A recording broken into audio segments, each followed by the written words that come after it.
Hello, everyone, and welcome back to the Legacy Tour Huntsville. My name is Zachary Cuck. I'm your host, joined yet again by my co-host, Lane Fox. Hey, how's it going?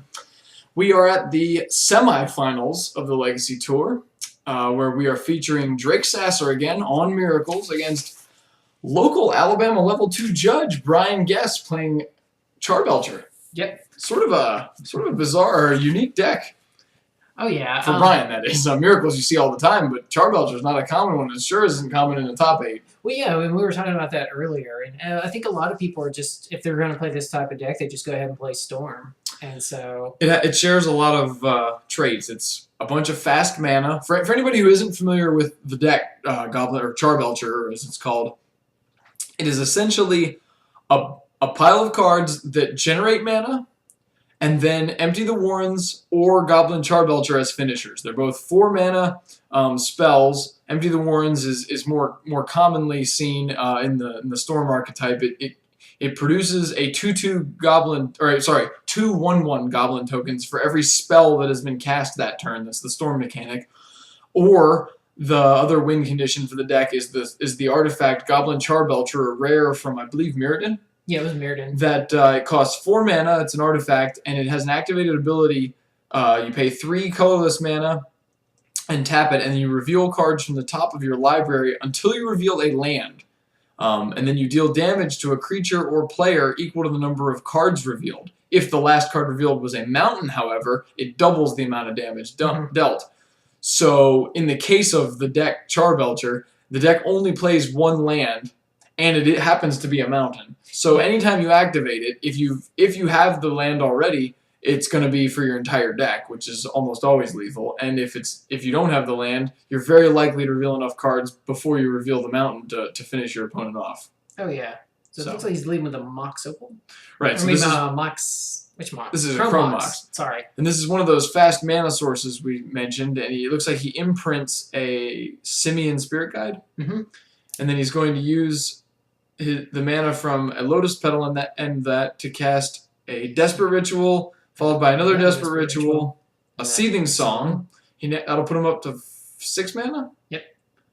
A Burning Wish, all right. which with 6 mana will leave him with 4 mana, which is conveniently enough to cast Empty the Warrens off of a Storm count of 1, 2, 3, 4, 5. Well, the Storm count is 5, so there should be 12 Goblin tokens total.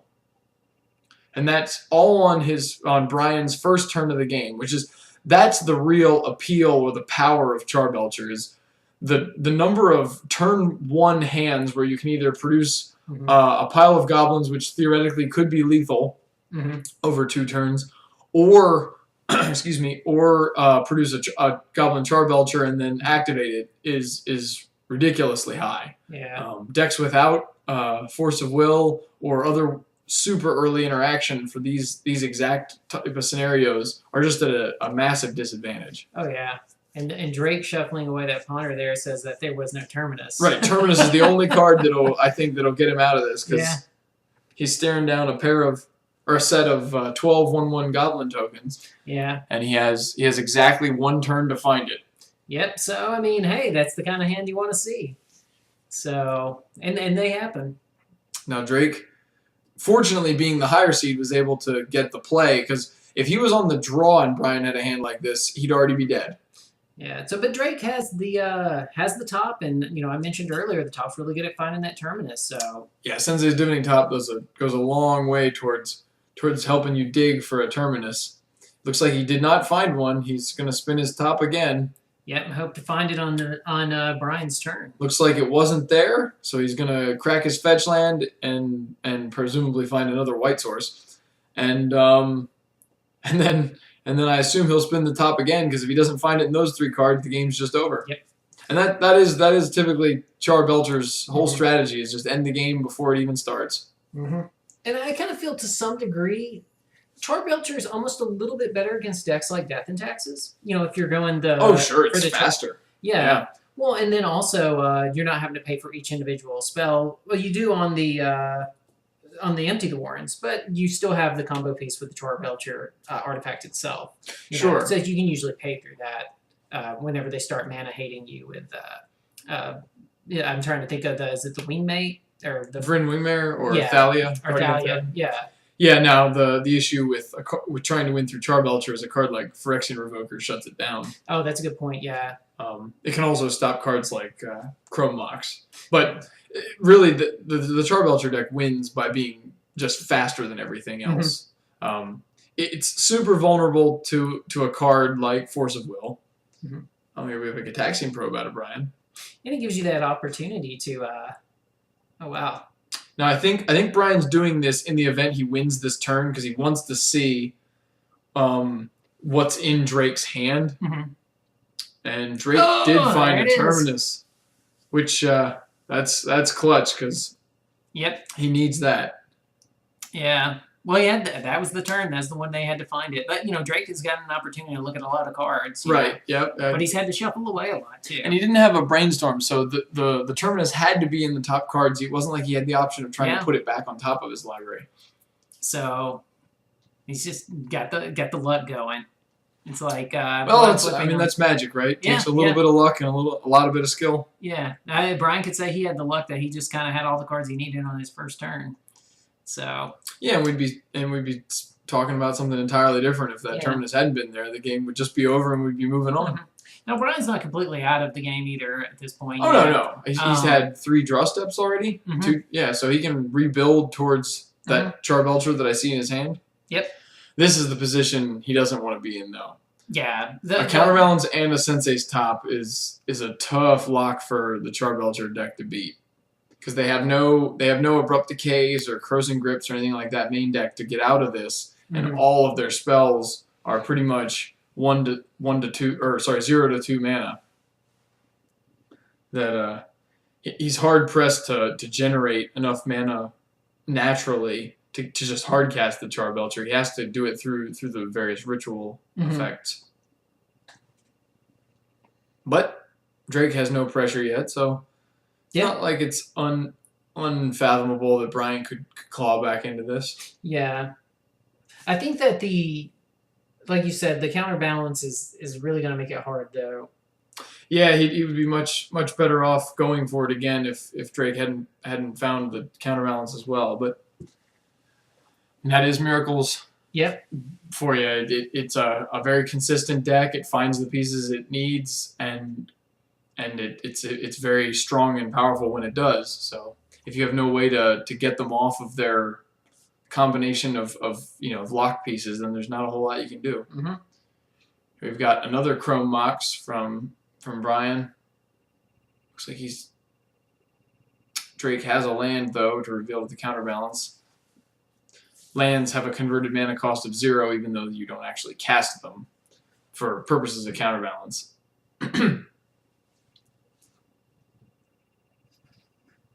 So Brian's working just on a single mana too, which is really difficult. Yeah, I mean, Charbelcher is frequently in this position where they have just 1 mana or less. Sometimes they have no mana sources that are permanent, but... Yeah, because the only land, like you said, is he's playing a Taiga. Yeah, usually there's just the singleton Taiga. Is it. Yeah. So also too, Brian's playing the land grant, so he can search for that if he needs to. So they're not completely without ways to find the land, but... Yeah, but you usually don't even want to, so... Right. Well, we'll see. I didn't get a chance to ask Brian what his kill ratio is. I've heard that the deck is named Charbelcher, but frequently kills via Empty the Warrens.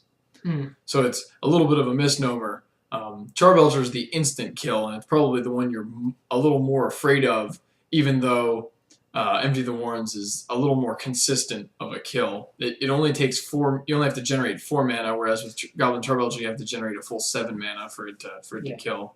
Now, was this really a deck then before Empty the Warrens? You think? I'm not entirely sure. All of the ritual type effects and Burning Wish existed before then. So I don't know if there was another Storm card that would have done an equal amount of work or not. It's hard to say when Charbelcher became a deck because I don't know that it's ever been a tier 1 deck.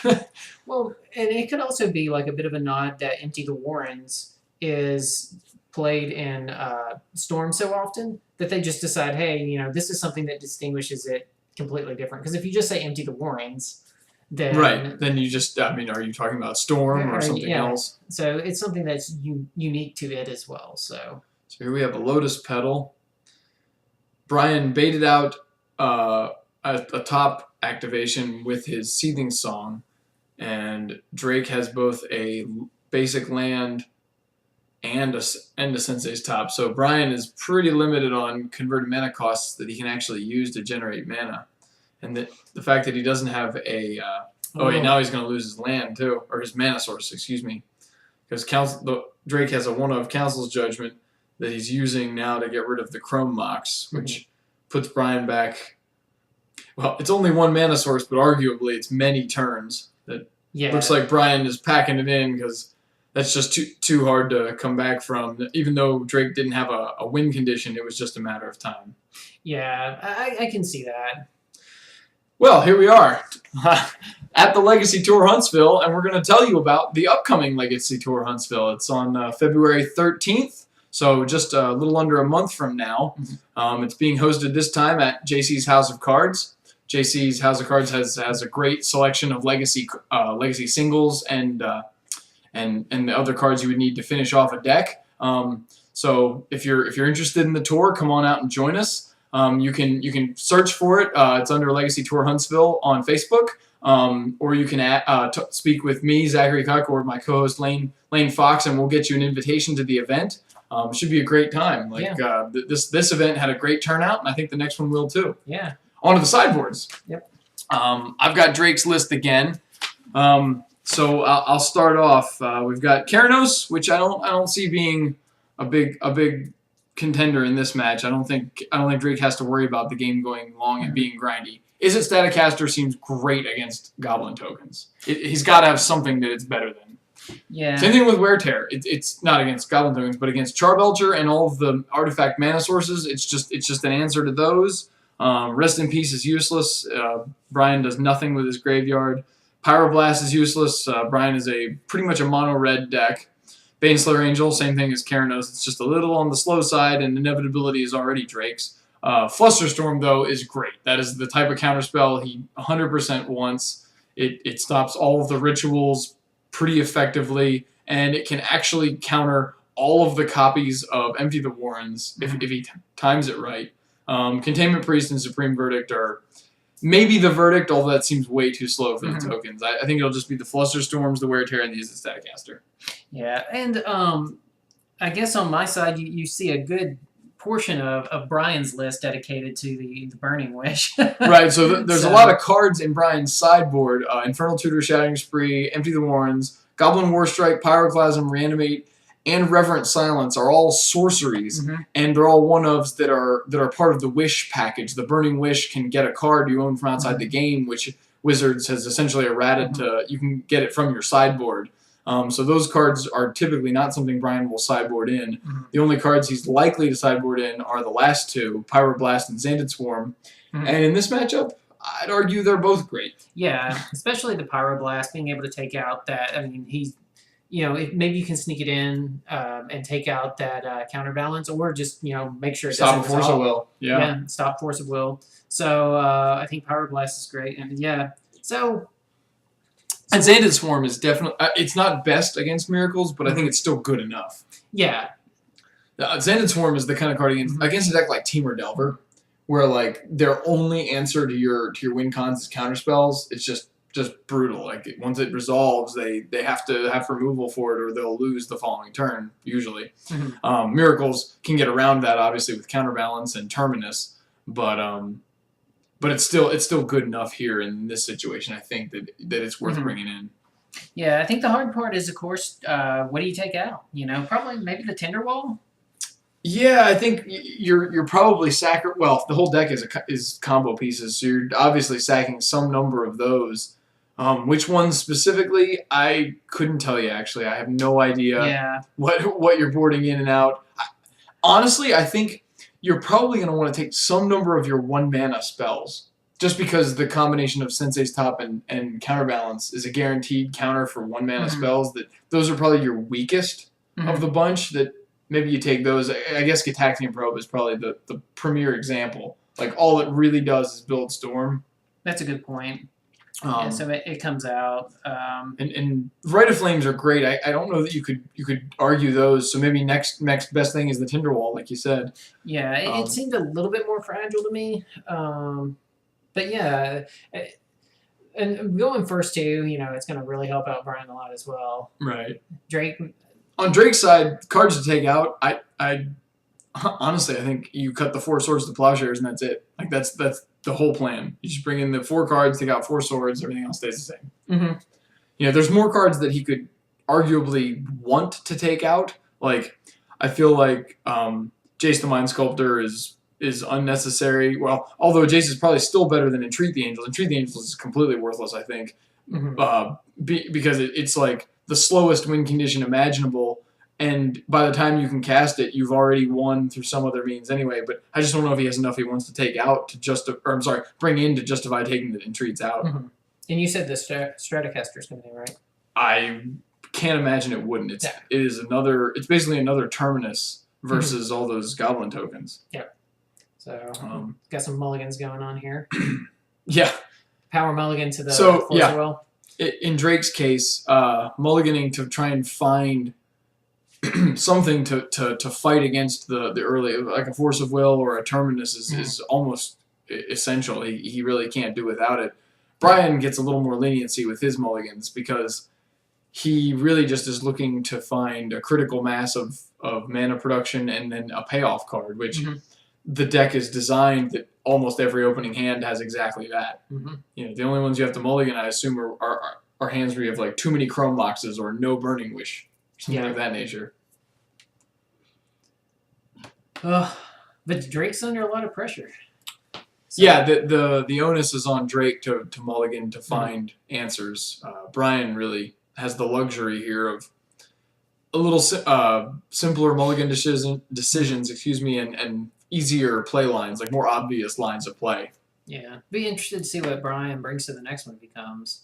So it's going to be the 13th, so it'll be before Valentine's Day. February 13th, the day before Valentine's Day. So you won't get in trouble with your sweetie if you decide to take the day. Let me that was intentional. I would like to point out that I knew what I was doing when when I organized that. Here we open with a land grant. It's also worth noting here. I don't know if the viewers can see that, but that land grant is foil, as is the rest of Brian's deck. Brian being a judge, he has a little easier access to some of the cards from this deck, like that Burning Wish, for instance, is I think that's the judge foil. I think you got that mana drain. Yeah, the upcoming promo, Judge Foil Mana Drain, those are going to be a fortune. Yeah. He'll be showing us all. Well, it's not legal in Legacy, but it should be. Seems like kind of an odd one to give out. And it's only playable in one format, and the format's never played. And actually, the format it's playable in, it's not even played much. That's true. Although I guess there's an awful lot of people who have argued that perchance Mana Drain should be taken off the ban list in Legacy because it's only marginally better than the card Counterspell. Like, I mean, obviously it's much better, but in terms of the mana cost and the deck building restriction, that double blue, it's only a little bit better. And a whole pile of colorless mana is hard to utilize. So, I mean, I guess with the new Eldrazi, it's a little easier than it used to be. But really, the argument is, how much would it be played even if it was available? That's a good point. A deck like Miracles could, and certainly they would play it in place of their one of Counterspell. But what is a one of Mana Drain? Like what advantages does that offer the Miracles player? Well, Brian started off with 10 tokens. Brian produced 10 tokens, and I feel like he had more spells he could have played. With Drake not having a turn 1 play, though, is like... Yeah, this is rough. Yep. Those tokens represent a turn 3 kill if Drake doesn't have anything. Yep. He does have a brainstorm deck. He has 2 brainstorms. So. There are brainstorms, although if presumably he uses one of them on his end step, on the upcoming end step here, then he doesn't get to use the other one on his own turn because he has to save it in case he doesn't find a Terminus, right? Yeah. So that he can do a blind draw, I assume, on Brian's turn. But yeah, this is find it now or the game's over. Kind of like last game. Yeah, well, that's Charbelcher. Yeah. It doesn't. You get to go home early. It doesn't you know? want you to play a long game. I mean, you want to go grab some lunch, you play Charbelcher. So for those out there that they get a little bit hungry, you know. And I would like to point out that most of Brian's matches were over within the first 20 to 25 minutes of the round. Yep. All day. So. Yep. Time to go get something to eat. Now, I think Drake is revealing his hand again for Brian so that he can get a chance to write it down because he didn't from the Gitaxian probe and he doesn't want to have. He doesn't want, obviously after the brainstorm, you can't reveal it again. So, just a courtesy amongst gentlemanly players there. Looks like the hesitation in Drake, his hand there, suggests that he did not find a terminus. He did, however, find a fetch land, which means he gets the crack, shuffle, blind draw off of the other brainstorm, and cross your fingers that that the top card of your deck is a terminus. Yeah, he gets less cards than he did last time, but he's still got next turn to do it. So this will be it. Yeah. Well, I won't say lightning. Will he do it strike again? Twice? Yeah, Well, we'll see soon enough. Now, he's going to have to do it in response to the trigger from Xantid Swarm at the latest, because if Xantid Swarm triggers... And actually, it's in Drake's best interest to do it before Xantid Swarm even gets to attack, because if he does, then Brian could cast... If he gets lucky and finds the terminus, Brian could cast spells post-combat that Drake would not be able to counter. Mm-hmm. So that's why he played the Xantid Swarm and is forcing Drake into this position. Either find the terminus or bust. Mm-hmm. And here it is. Brian's giving the deck a good shuffle because he wants to maximize the randomness, and there you have it. There's no terminus. Game's over. Sometimes you got it. I hope the viewers were interested in a game that involves a lot of shuffling because that's what they're getting. Oh yeah. So. All right, we're gonna take a second to talk about the MTG Training Grounds. It's a YouTube-based video series featuring matches of Magic. Skilled pilots in their respective decks take up primarily Legacy in this case, and they do battle. It's all recorded, streamed on Twitch, and then posted to YouTube. With the intent of helping people learn to play Legacy, get better at their decks. Yeah, I've already gotten better. Just participating in a few of them. Did really good on the draws weekend. Lane was featured in episode 2, and I'm sure he's watched all of the videos posted so far. Yeah. You can check those out at username MTG Training Grounds on YouTube. Oh yeah. Back to the sideboards. I can't imagine anything changes. No. There's a lot of cards in these sideboard, and these are two incredibly polar decks that I mean, on Drake's side, I don't even think he saw a card that would make him want to change his sideboard. Yeah, I think that they look very much the same as they did before. Brian's deck is just very much trying to do what it wants to do. I feel like this is better for Drake, though, because now he's... being on the play is huge. Getting to resolve like a turn 1 ponder before you have to have an answer is so much better than just trying to mulligan into a Force of Will. Oh yeah, and especially if you can turn 1 top here, you're already like in a great place. Yeah, that too. A turn 1 Sensei's top is huge. A turn 1 ponder is huge. Anything that can like really set up your hand to try and fight that turn 1 onslaught that the Charbelcher deck seems to always have.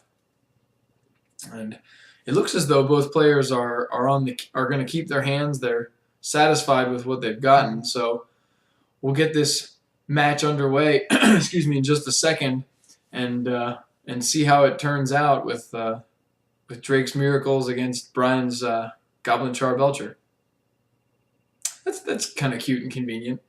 It's the Goblin Charbelcher in a deck that also plays Empty the Warrens, producing a bunch of Goblin tokens. Yeah, it's a thematic deck. Yeah, so, I didn't think about that as well. All of its win conditions are Goblin-themed. Yeah, so, for the viewers, it is the Goblin Charbelcher, not just straight Charbelcher. So. Also, I don't know if you noticed this, Lane, but Brian is using his own playmat. Now, normally, we've had the feature match playmats available for the competitors to use. Mm-hmm. But Brian requested to be able to use his own Piglet playmat because Brian's nickname is Porky. Oh, okay. So he carries that playmat around with him to any event he plays in, I guess. Oh yeah, and it just wants to make sure that he has his spirit animal. Yeah, as if in case anyone wasn't aware. There you have it. And as I mentioned before, Brian is a level 2 judge here in Alabama. He actually judges a lot of events. He's willing to travel pretty much every single weekend. Mm-hmm. I think almost every PPTQ Mm-hmm. or large scale IQ that I've been to, Brian has been at them or very vocal about them because he's one of the only level 2 judges in the northern Alabama area. Him and I guess what's his name, Richard Jones. Yes. I think those are the only 2 that I know of, and so it's nice to see that he gets to come out and play an event for a change instead of always having to judge it. And he's really done well here, showcasing a deck he enjoys and taking it all the way to the semifinals. Yep, makes you really good at the game too. I mean, you won't want to if you see a pig on the other side of the table, you're not gonna want to pull anything over on that guy. Right. So certainly, because he's gonna catch you. Yeah, so. And you never want to try and pull anything shady against the judge. They know the rules better than you do. Exactly. Promise you. Drake here is getting a really good look at the cards. Now, that said, I have played against a number of judges in competitive REL like the Star City Games Invitational and some of the opens and things. Events that are run at a much more competitive level and with very strict rules enforcement. And the number of judges I've played against have all been very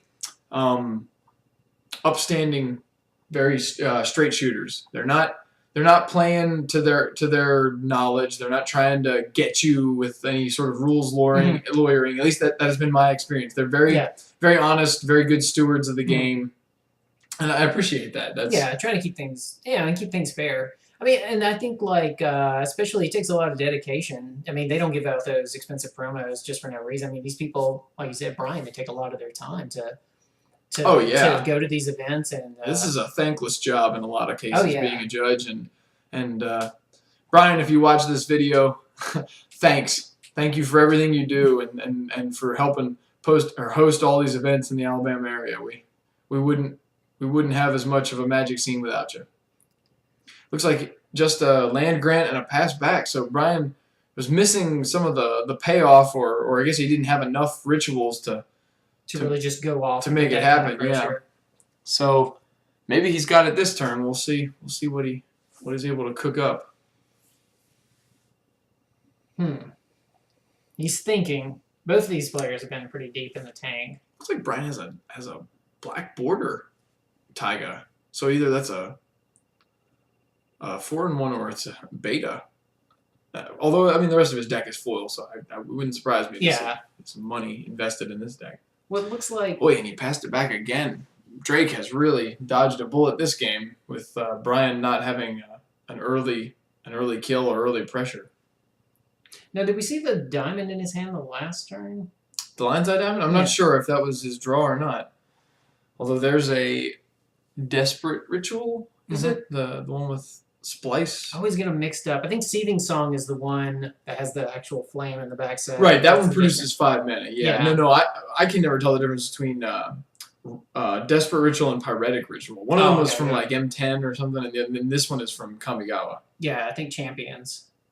It has Splice, although I imagine that doesn't come up very often in the Charbelcher. I always liked Splice into the Arcane too. It's a cool idea. Unfortunately, it's such a parasitic mechanic. It doesn't make for a good format. Yeah, it was very narrow as well, so just very specific to that block. So yeah, so like the standard was either you were all in on it or you didn't do it at all. I will admit it was great drafting that block. Yeah, I heard that. The mechanics were very, very linear, very parasitic and insular, but with that, they were a lot of fun in the draft format. Like it was very well built to work together. Looks like Drake has a response to the second ritual. Not sure what. If I had to guess, he's got a counterspell of some sort. Maybe a Flusterstorm? Flusterstorm would be great here. The storm count is 2, so that would Brian won't have enough spare mana to pay for the remainder. Mm-hmm. And I guess Drake knows he has to go for it here. If the only counterspell he has is a Flusterstorm, for instance, he has to go for it because Brian has a Goblin Charbelcher in hand. Yes. And he can activate that with the Lion's Eye Diamond, and that would be all she wrote. It's the perfect time to do it, too. He's baited out 2 of the rituals, too. Sure, a 2 for 1. Mm-hmm. That's about as good as you can hope for. Yep, and it is indeed a Flusterstorm. So Brian's not going to be able to pay for that unless he has another ritual effect. Which, if you did, you would simply use it to generate more mana. There's no point in paying for Flusterstorm. I was thinking maybe some of the guides too. I mean, sure, right. Looks like that is not the case. However, I think Brian's hand may have a few too many payoff cards and not enough rituals. Looks like he had a pair of Charbelchers maybe and a Burning Wish. Like these are all the cards that they win you the game, but you need mana production prior to that, and going into Drake's 4th turn, that's a big deal. Mm-hmm. Getting to 4 mana can really help turn the game around and lock it up for Drake. See what we see come down here. I think it's Jace. No, he's just. He could get a Jace. If he has a Force of Will to back it up, I would think it'd be all right. Oh no, it's a Vendilion Click into turn. This is still on Brian's turn. So. Oh, okay, yeah. Yeah, the click is good. It can take away any mana sources that Brian may have drawn and leave him with just all the all the activated ability all the rituals. I feel like the Pyroclasm is absolutely correct there. But then this turn it kind of leaves him open to see if he can land a. Let's see if he can get out the counterbalance. Right. Yeah. So Drake played that very well, having the click forcing the Pyroblast out of Brian's hand meant that the Pyroblast wouldn't have been available for the counterbalance. Now, unfortunately, Brian was stuck with that no matter what he did, because even if he didn't counter the Vendilion Click, the click could take the Pyroblast, and then Brian wouldn't have it to stop the counterbalance anyway. So yeah. Sort of a rock and a hard place. Yeah, so that was absolutely correct. And other than that, I think even in the absence of losing that, let's say I had 2 Pyroblast, I'd probably still, then it'd be obvious, but, right. you don't want to get beat up, by the Vendilion Click. And, Brian doesn't want to be under a lot of pressure while he's trying to piece back together and get back in this game. Yeah, I guess you could argue that with 2 Pyroblasts, maybe you just let the click resolve. Mm-hmm. Like, if your hand is pretty lousy anyway, I don't know what you're going to... I don't know what you can do. If you have a bad hand, you have a bad hand. But... So, Brian's in a really tough spot right now. Yeah, this is not where... I feel like Brian's chances of climbing back out of this are probably less than 10% now. Drake has lots of mana, the counterbalance top lock, and Brian just doesn't appear to have a lot of action. Heart of the cards, right? Yeah. I guess there's always a little bit of hope. Yeah, and Brian is someone that probably knows how to play this deck really well, so he probably knows if there is a way how to get there. Yeah. But the noose tightens every turn that you aren't able to do something, because they just craft the perfect top 3 or top 2 cards. Sorry. The one card always changes because you have to draw it, but if you can find like a 1 and 2 or a 0 and 2 mana spell, or like a land and another counterbalance, and leave those floating and always have the top available as your 1 mana, then you're just in trouble. It means nothing is guaranteed to resolve, and you'll run out of resources trying to fight around the counterbalance. Looks like Drake is willing to shuffle, though, looking for something to fight against this Chrome Box. Yeah, and that still feels correct, too. It's just like... Again, you just... the news tighten. You're taking cards out of their hands. Yep. Drake... And because Chrome Box is a permanent mana source, That's a good point. It's going to always be available. So if Brian can resolve it, then suddenly 2-mana spells become freebies. Like he doesn't have to burn extra cards to cast them. I agree with Drake's decision to try and dig up a land here. Although, given his hesitation, I don't think he found one. Which I still think, yeah, of course he's fine and he's looking ahead here. Sure, yeah, you gotta plan out what your next couple turns will be if you don't find a way to counterbalance the Chrome Mox. Like, presumably, if Brian is trying to get this Chrome Mox to resolve, he probably has a 2-mana spell he wants to cast. So, if in those 3 cards you find a 2-mana spell, you can just leave that on top ahead of time and cut him off at the pass. Yeah. Well, we were talking earlier, about my horrible Eldrazi deck. That's something that's going to be really hard to get a top off of. Sure. Got a big high end. Oh yeah, I believe a deck like Miracle struggles against decks like Mud as it is, and a deck like your Eldrazi concoction is going to be just right up the same alley, right? Yeah. Plays Warping well too. Take care of those Mendelian. Oh, the new counter / it's the colorless charm. Yep. Yeah, colorless charm. You can just tap that ancient tomb and stop that terminus from wrecking your day. I feel like that card is better in the Eternal formats than it is anywhere else. Oh yeah. I mean, you can take out Deathrite Shamans. You can take out Vendilions. It's a removal spell, especially in Legacy. There's a lot of creatures that'll hit, and then the counter a sorcery part. Normally, that's not a great effect. Like a card like Envelop is not it's useful, but it's narrow. What I think really makes the card noteworthy is that it's playable in primarily decks that aren't already blue. So like decks that don't already have counterspells now have access to a counterspell against the spells that are good against them. Yep. So it stops Terminus. It'll stop Infernal Tutor. Trying to think of what's the one in Elves? Natural Order or Green Sun Zenith. Those cards that the non-blue decks sometimes struggle against noticeably now have a counterspell. Scape Shift in Modern. In Modern you have Scape. Yeah. These are counterspells, or it's a counterspell for cards that are devastating to the decks that don't run blue normally. Yeah, so I'm kind of excited to play around with it. I don't know if it's any good. Oh, we got Brian here. We got some things are stirring over in Brian. All right, so Drake is low on mana, and Brian is attempting to force through a Burning Wish. Now, what would he be wishing for? He already exiled an Empty the Warrens to his Chrome Mox, so obviously he didn't need that. And Drake is willing to force a Will of the Burning Wish because presumably whatever Brian could find is scarier than what? I'm not actually quite sure. Let's see.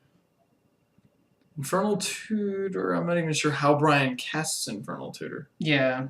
Does he even have Black Mana? No. How does Infernal Tutor work in this deck? I guess Lotus Petal?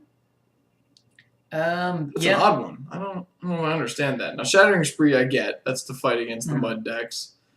Goblin War Strike, I guess, is in case your opponent somehow creates a board state where you can't attack.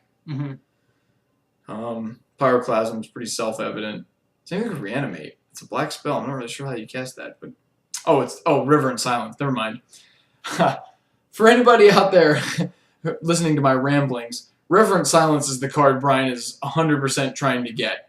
It's a 4-mana sorcery from Nemesis, I believe, and it plays along the same lines as Invigorate, the key, like sort of the marquee spell from Infect, where if you control a forest, you can give your opponent a sum of life. I think in Reverent Silence's case, it's 6 life, and it's a Tranquility. It's destroy all enchantments for 4 mana, but you can play it for free if you control a forest, which in this case, obviously, Brian has a Taiga. And it would get rid of Counterbalance, which is what Brian is trying to do, assuming he has a few other excuse me, a few other rituals and that Charbelcher still. But Drake having the force of will pretty much undoes Brian's master plan there. And we'll see if Brian can wriggle his way out of this lock. It's looking bad. Jace is ticking up. He's at 9 counters now. Snapcaster Mage is, well, he's doing what Snapcaster Mage does. Is flash back a good spell and then attack, even though it probably won't matter. And there's lots of free mana with a counterbalance and a Sensei's Top. So I feel like Brian is pretty low on outs here. He's gone through a lot of his jukes and his jibes and whatever, but Drake has had all the answers, so I don't know how many more Got to swarm down. More trick plays Brian can go for before Drake just runs him out of everything. Yep. Well, can't let him have anything. There's a 1 on top. Does Brian have the resources to try for a 2? Probably not.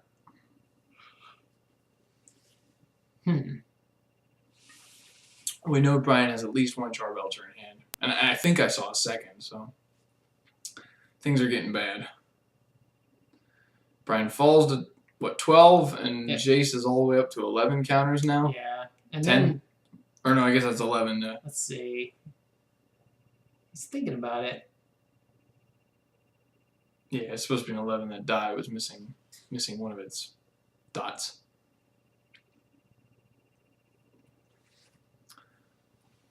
Apologies to people watching. We didn't have our goblin tokens on hand, so we always had to use the dice to represent them. But I promise I'll correct that for the next round of the Legacy Tour.